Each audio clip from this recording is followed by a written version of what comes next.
ಇನ್ನು ಮಾಜಿ ಸಿಎಂ ಕೇಂದ್ರ ಸಚಿವರಾದಂತಹ ಎಚ್ ಡಿ ಕುಮಾರಸ್ವಾಮಿ ಅವರಿಗೆ ಈ ಹಳೆ ಕೇಸ್ಗಳು ಮತ್ತೆ ರಿಓಪನ್ ಆಗ್ತಾ ಇರುವಂತದ್ದು, ಅಲ್ಲಾಗ್ತಿರುವಂತಹ ಒಂದಷ್ಟು ಕಾನೂನು ಪ್ರಕ್ರಿಯೆ ಈಗ ಟೆನ್ಷನ್ ತಂದಿಟ್ಟಿದೆ. ಹಾಗಾದ್ರೆ ಈಗ ಹೊಸದಾಗಿರುವಂತಹ ಕೇಸ್ಗಳು ಅಂದ್ರೆ ಏನು, ಹೊಸದಾಗಿ ಮತ್ತೆ ಮುನ್ನೆಲೆಗೆ ಬಂದಿರುವಂತಹ ಕೇಸ್ಗಳು, ಅದು ಕೇತ್ಕಾಣಹಳ್ಳಿ ವಿಚಾರ ಇರಬಹುದು ಅಥವಾ ಬೆಂಗಳೂರಿನ ಕೇಸ್ಗಳು, ಇದೆಲ್ಲವೂ ಕೂಡ ಈಗ ಮತ್ತೆ ಮುನ್ನೆಲೆಗೆ ಬಂದಿರೋದು ಸಂಕಷ್ಟ ಎದುರಾಗ್ತಿದೆ. ಅದರಲ್ಲೂ ಸುಪ್ರೀಂ ಕೋರ್ಟ್ ನಲ್ಲಿ ಆಗಿರುವಂತಹ ಹಿನ್ನಡೆ ದೊಡ್ಡ ಟೆನ್ಷನ್ ತಂದಿದೆ.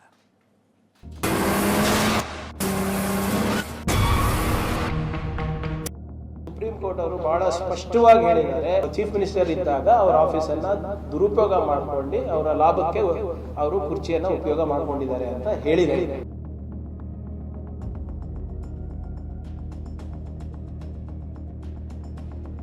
ಹಳೆ ಕೇಸ್ಗಳೇ ಇದೀಗ ಎಚ್ಡಿಕೆಗೆ ಟೆನ್ಷನ್ ತಂದಿಟ್ಟಿದೆ.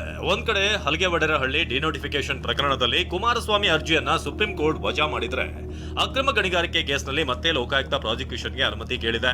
ಇದನ್ನೇ ಪ್ರಶ್ನಿಸಿ ಈಗ ಕುಮಾರಸ್ವಾಮಿ ವಿರುದ್ಧ ಕಾಂಗ್ರೆಸ್ ನಾಯಕರು ಮುಗಿಬಿದ್ದಿದ್ದಾರೆ. ಇದೀಗ ಬಿಜೆಪಿಯವರು ಮಂಡ್ಯ ಚಲೋ ಮಾಡ್ತಾರಾ? ಎಚ್ಡಿಕೆ ಪ್ರಕರಣ ಉಲ್ಲೇಖಿಸಿ ಪ್ರಿಯಾಂಕ್ ಖರ್ಗೆ ಕಿಡಿ. ಎಚ್ಡಿಕೆ ವಿರುದ್ಧದ ಹಲಗೆವಡರಹಳ್ಳಿ ಡಿನೋಟಿಫಿಕೇಶನ್ ಪ್ರಕರಣದಲ್ಲಿ ಕುಮಾರಸ್ವಾಮಿ ಸಲ್ಲಿಸಿದ ಅರ್ಜಿಯನ್ನ ನಿನ್ನೆ ಸುಪ್ರೀಂ ಕೋರ್ಟ್ ವಜಾ ಮಾಡಿತ್ತು.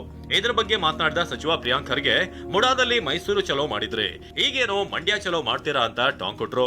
ಬಿಜೆಪಿ ಅವರು ನಿನ್ನೆ ಸುಪ್ರೀಂ ಕೋರ್ಟ್ ನಲ್ಲಿ ಆದಂತ ಆದೇಶ ಏನಿದೆ ಕುಮಾರಸ್ವಾಮಿ ಅವರ ಬಗ್ಗೆ, ಅದ್ರ ಬಗ್ಗೆ ಏನ್ ಕಾಮೆಂಟ್ ಇದೆ ಅವ್ರದ್ದು? ನಾ ಖಾವುಂಗ ನಾ ಖಾನೇ ದುಂಗ ಅಂತ ಏನು ನಮ್ಮ ಪ್ರಧಾನಮಂತ್ರಿಯವರ ಘೋಷಣೆ ಇತ್ತು, ಈಗ ಅವರ ಸಂಪುಟದಲ್ಲೇ ಹೀಗೆ ನಡೀತಾ ಇದೆ. ಸುಪ್ರೀಂ ಕೋರ್ಟ್ ಅವರು ಬಹಳ ಸ್ಪಷ್ಟವಾಗಿ ಹೇಳಿದ್ದಾರೆ, ನಿಮ್ಮ ಅವಾಗ ಕುಮಾರಸ್ವಾಮಿ ಅವರು ಏನು ಚೀಫ್ ಮಿನಿಸ್ಟರ್ ಇದ್ದಾಗ ಅವರ ಆಫೀಸನ್ನು ದುರುಪಯೋಗ ಮಾಡ್ಕೊಂಡು ಅವರ ಲಾಭಕ್ಕೆ ಅವರು ಕುರ್ಚಿಯನ್ನು ಉಪಯೋಗ ಮಾಡ್ಕೊಂಡಿದ್ದಾರೆ ಅಂತ ಹೇಳಿದ್ದಾರೆ. ಅದು ಇನ್ವೆಸ್ಟಿಗೇಷನ್ ಆಗಬೇಕು, ನಾವು ಇದಕ್ಕೆ ತಡೆ ಆಜ್ಞೆ ಕೊಡೋಕ್ಕಾಗಲ್ಲ ಅಂತ ಹೇಳ್ತಾರೆ. ಮೊನ್ನೆ ಮೂಡ ಪ್ರಕರಣದಲ್ಲಿ ಇವರೆಲ್ಲ ರಾಜಾರೋಷವಾಗಿ ಮೈಸೂರು ಚಲೋ ಮಾಡಿದ್ರಲ್ಲ, ಇವಾಗೇನು ಮಂಡ್ಯ ಚಲೋ ಮಾಡ್ತಾರಾ ಬಿ ಜೆ ಪಿಯವರು? ಅದ್ರ ಬಗ್ಗೆ ಒಂದು ಸ್ಪಷ್ಟವಾದಂಥ ನಿಲುವು ಕೊಡಲಿ ಅವರು. ಜೊತೆಗೆ ಇದರ ಇಲ್ವಾ ಅಂತ.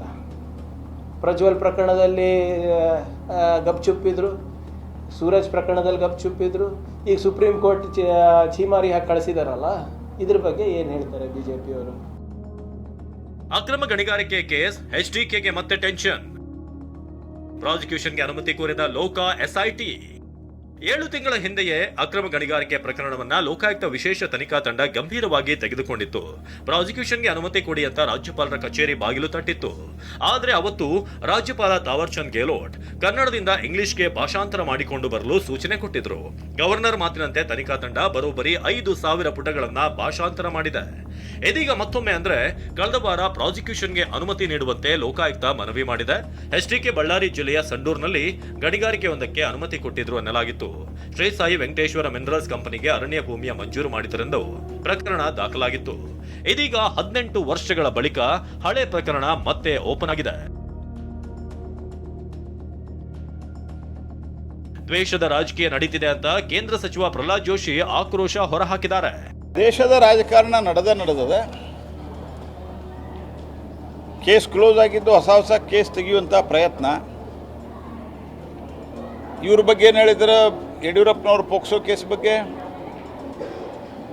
ಪರಮೇಶ್ವರದ ಆನ್ ರೆಕಾರ್ಡ್ ಸ್ಟೇಟ್ಮೆಂಟ್ ಅದ, ನಿಮ್ಮಲ್ಲಿ ಸಿಗ್ತದೆ, ಮತ್ತು ಯಡಿಯೂರಪ್ಪನವ್ರ ಬಗ್ಗೆ ಈ ರೀತಿ ಅವ್ರು ಕಂಪ್ಲೇಂಟ್ ಕೊಡಬಾರ್ದಾಗಿತ್ತು ಅಂತ ಹೇಳಿದ್ದಾರೆ. ಈಗ ಏನು ಮಾಡಿದರೆ, ಯಾವಾಗ ಸಿದ್ದರಾಮಯ್ಯನವ್ರ ಮೇಲೆ ಬಂತು ಅವಾಗ ಯಡಿಯೂರಪ್ಪನವ್ರ ಮೇಲೆ ಕೇಸ್ ಓಪನ್ ಮಾಡಿ ಭಾರಿ ಸ್ಪೀಡ್ ಮಾಡೋ ಪ್ರಯತ್ನ ಮಾಡಿದ್ವಿ. ಕೋರ್ಟ್ ಅಷ್ಟಾದ್ಮೇಲೆ ಅವರಿಗೆ ಪ್ರೊಟೆಕ್ಷನ್ ಕೊಟ್ಟಿದೆ. ನೋಡ್ರಿ, ಇಡಿ CBIಗೆ ಹೋಗಿದ್ದು,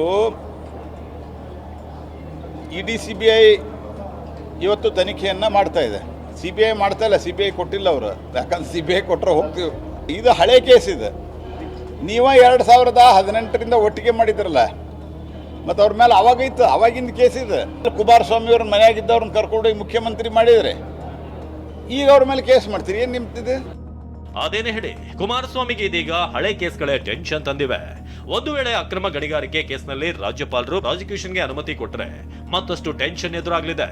ಇದೇ ವಿಚಾರವಾಗಿಯೇ ದ್ವೇಷದ ರಾಜಕೀಯ ಅಂತ ಕಾಂಗ್ರೆಸ್ ಬಿಜೆಪಿ ಮಧ್ಯೆ ವಾಕ್ಸಮರ ಜೋರಾಗಿದೆ. Bureau report, TV9.